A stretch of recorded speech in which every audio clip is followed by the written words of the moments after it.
Hi, I'm the BossProblemBuster, founder of the Pay Raise Commando, a senior organizational consultant of 24 years, having worked across cultures, industries, and ranks with 7,250 employees trained between us, my team and I. I'm also a social psychologist with a master's and a bachelor's degrees, both with honors. My team and I train passed over corporate professionals like you to get that pay raise and promotion you're overdue for so that you can finally kill your Monday blues before you sink further and bring your inner joy back, which is the best part of my job and the goal of this channel.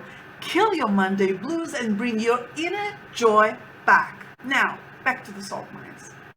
Think of it like buying insurance. Nobody wants to think about the possibility of their apartment being burglarized or their car catching up on fire.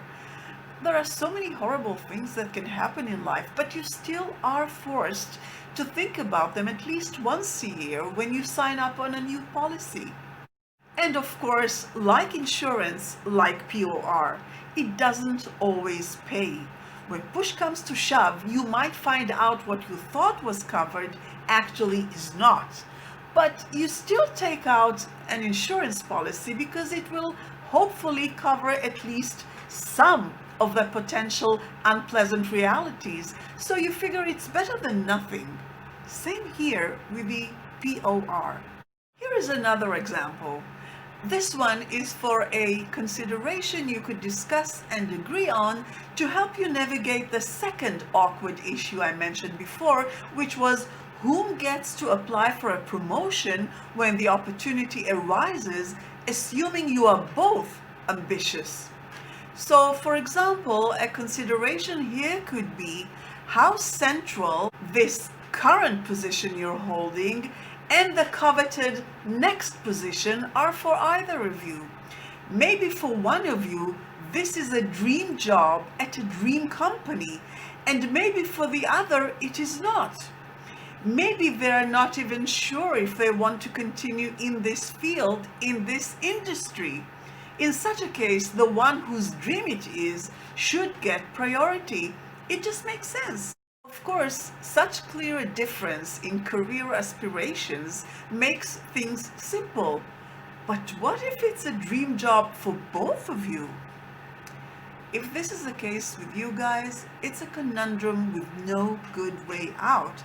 This is exactly what the bonus number 8 Office Romance Boss Problem was all about. How and why your lover could become your competitor. Check it out here if you'd like a reminder. And here is another example, the last one for today.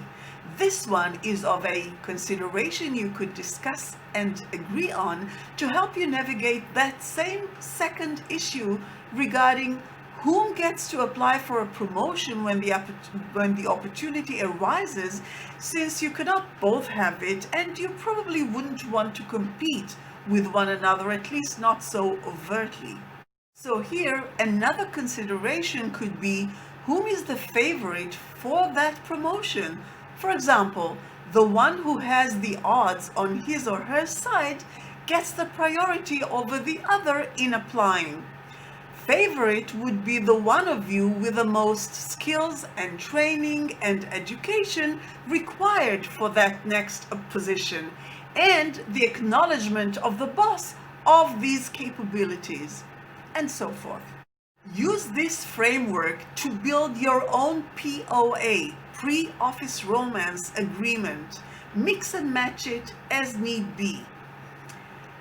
To be frank though, I sadly do not really expect you to do so. Why? 5 reasons. 1. It is a novel, unorthodox idea. There are very few people willing to break the mold. And honestly, those who are usually not employees, but rather self-employed entrepreneurs. 2. It is not romantic, to say the least, and you are in the midst of the most romantic phase your relationship would ever be in. It is not called the honeymoon phase for nothing. 3. It is intimidating for a new couple such as yourselves because it brings to the forefront everything that could go wrong between you two. Therefore, you naturally don't want to think or talk about it. 4. You think this couldn't possibly happen to you. If and when you, heaven forbid, ever break up, it couldn't possibly get that nasty that would necessitate a POR that was signed, literally or figuratively as you choose, when you were still very much in love, because your love is different. You would always want nothing but the best for Shmoopy, even once you're not together anymore. Every couple in love, whomever walked the earth, thought and thinks the same. And finally, 5, there is no legal or proprietorial incentive of property. You have no communal assets that could be valued monetarily as ready as in a prenup. What would you put in instead? The potential monetary benefit of a potential promotion and a potential pay raise? You could, but they are not as tangible relative to a deed for a house, for example.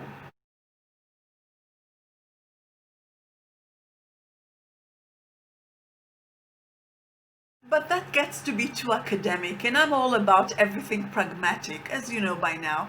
So there's no need to go as far as that with your POR.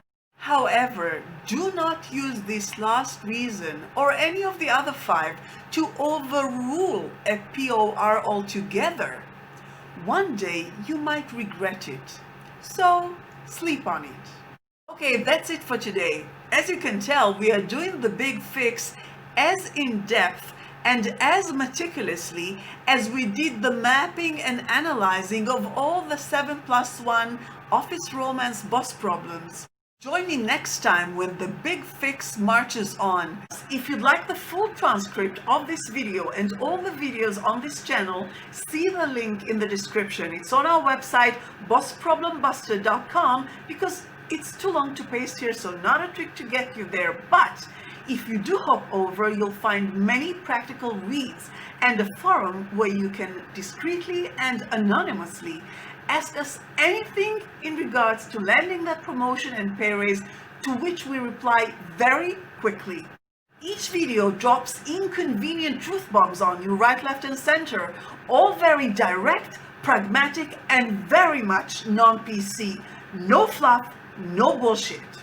So, if you'd like to get a promotion with a pay raise, or a pay raise independent of a promotion, kill your Monday blues and bring your inner joy back, and if you can handle the truth, you can handle the truth.